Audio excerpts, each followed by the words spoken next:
Welcome to this Zentangle Quickie. My name is Heather Hartwick Gladden. I'm a certified Zentangle teacher, and today we're going to take a look at the tangle Halofoil from CZT Ildica Boyd, and I hope I have pronounced that right.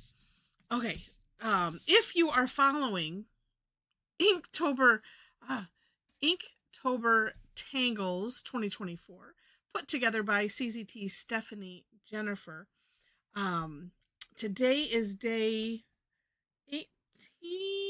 Yes, 18. And it's this halofoil. And we had so much fun with it during our Tangle Time sessions. I was a bit apprehensive at first about it. But it turns out so neat. And like I said, we had a lot of fun, and I'll show you my results a little later. Okay. Also do believe that you could probably construct this in different orders. We'll follow this step out for now, and then I'll explain. So it starts off with a nice C-shaped curve line, kind of at the top of wherever you want it. And then we're going to do some Muka ends, like Rick's version of Muka. And if you've not done it before, what I'm going to do is I'm going to try to bring this down a little bit more. All right, and then we come around like as if we're going to do a big spiral and then stop at a certain point, but kind of before it starts doubling in on itself. And then also, however thick you might want to have that stem, because if I had stopped back here, then it would make this bit thicker. So just if you've not done that before, then it comes back this way, a partial way. And then we'll do this side, because actually, and I ended up doing some of this in one stroke, which is, it works out okay. Sometimes it's a little nicer. You know what? Let's do this. We'll pretend that we did this side, because then I can show you that in one step. So pretending we did it on this side as well, we're going to come back here. And this one, I do seem to have a brain problem making sure I have it right. So coming this way, and then we're kind of going to come back.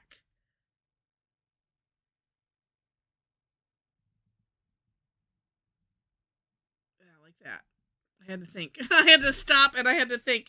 So we're coming. It's coming at a different direction than what I'm thinking of, and maybe okay. So just coming.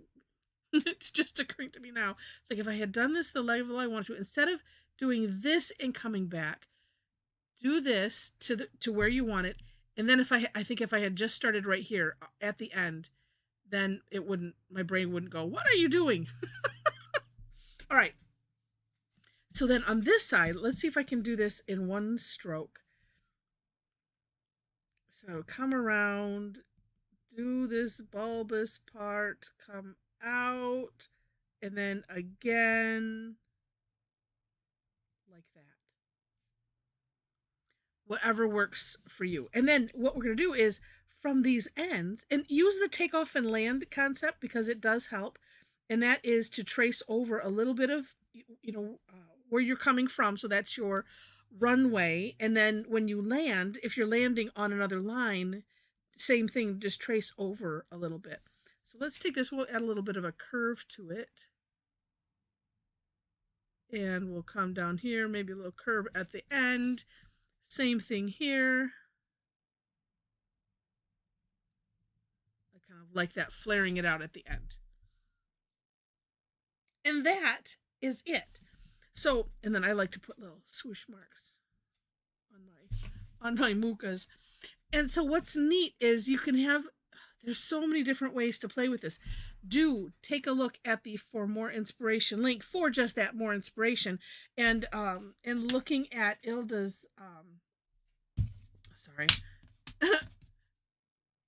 Ildica samples, and just really, really neat ideas. All right.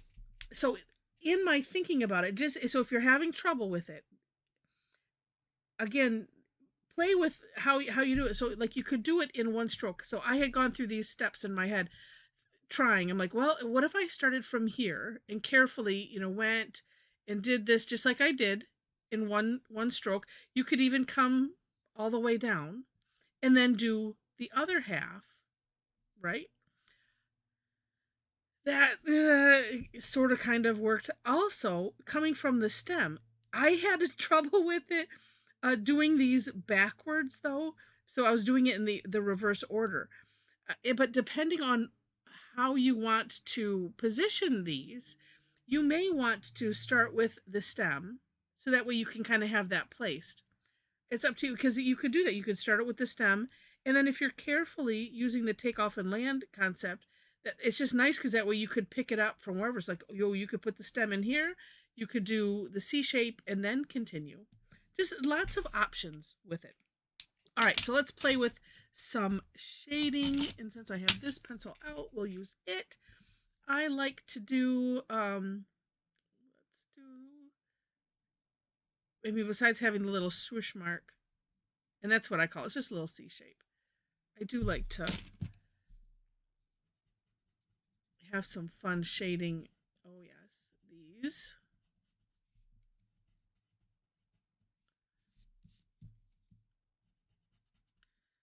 We're going to blend that a little bit better.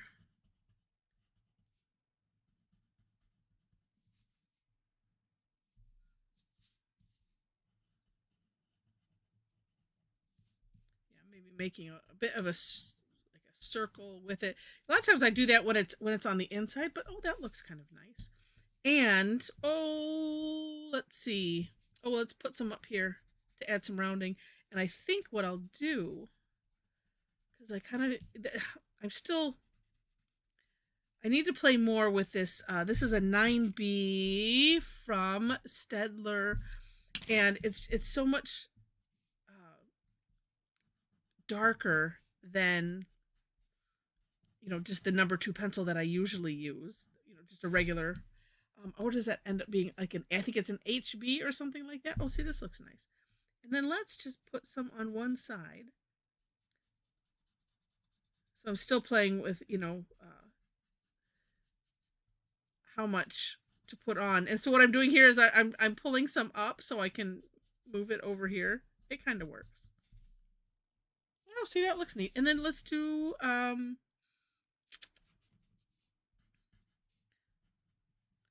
you can kind of use it like a palette and pull some up. I have used the opposite end if I just really want to pull some of it up, because I don't like to use erasers because we don't put those in our Zentangle kits.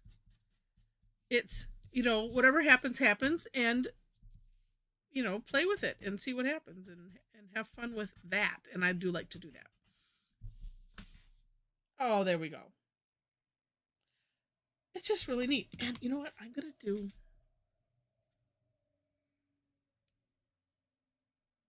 thinking. Oh, why not? Let's do some on the outside here.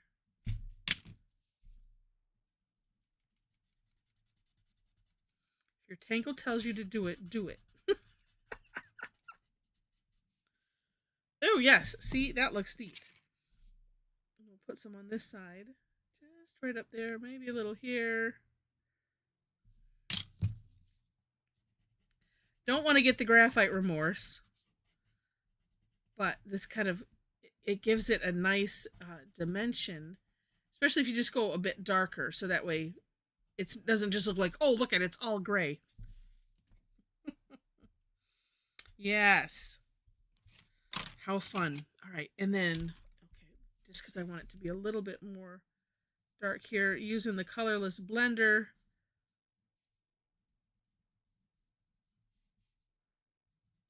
From Prismacolor, not just for colored pencils.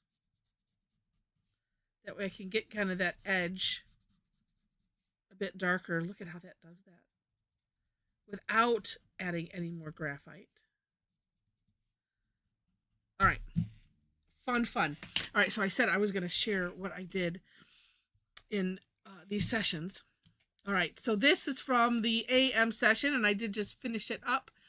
Added some, I used these Derwent Graphitint.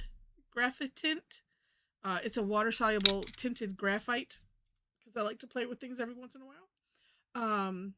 I do believe, and I will double check before, right after I finish this video, I do believe I have this on my